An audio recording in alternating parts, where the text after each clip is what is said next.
Karbala, the 10th of Muharram. Imam Hussein, peace be upon him, was left alone. All of his companions had fallen. His brother Abbas, young Qasim, Habib, Zuhair, even his brave son Ali Asghar, all had been martyred. The loneliness was so heavy, it was as if the land itself was grieving.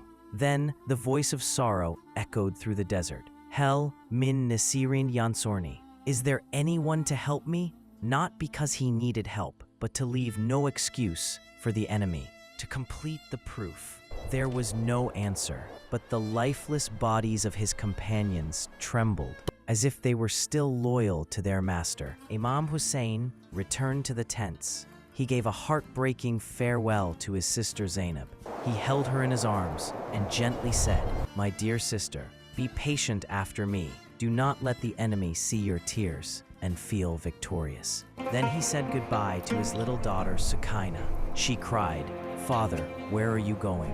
He placed his hand on her head and gave her a final look of love.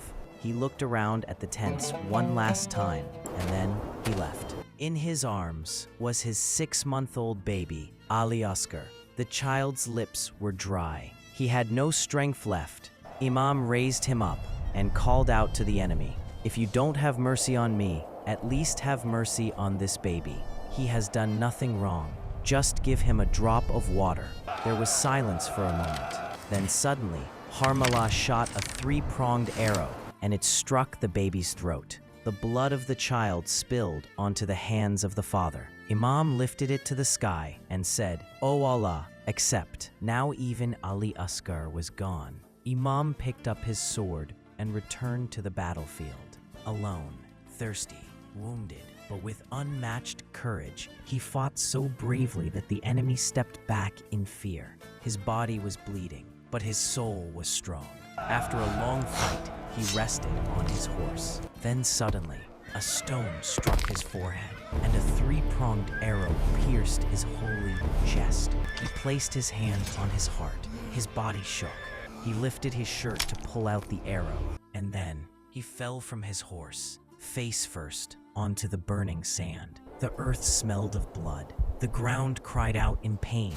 At that moment, Abdullah ibn Hassan, an 11-year-old boy, escaped from his aunt Zainab's arms. Barefoot, he ran to the battlefield, to the pit of death. He saw his uncle lying there, covered in blood, alone.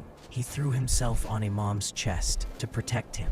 A sword came down, cutting off the boy's hand, and he was martyred right on his uncle's chest. Then Shimr, may God curse him, came forward. He held a dagger in his hand. Imam, with dry lips, asked him for water, but Shim refused. Imam spoke kindly to him, gave him advice, warned him of the consequences, but it was useless. Then, with that cruel dagger, Shimr cut the blessed head of Imam Hussein from behind, and the skies wept blood.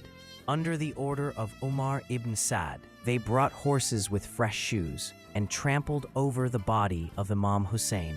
After that, the enemy attacked the tents. They set them on fire. The children ran, screaming in fear from the flames. Lady Zainab, with her torn and burned chador, was calling out to the children.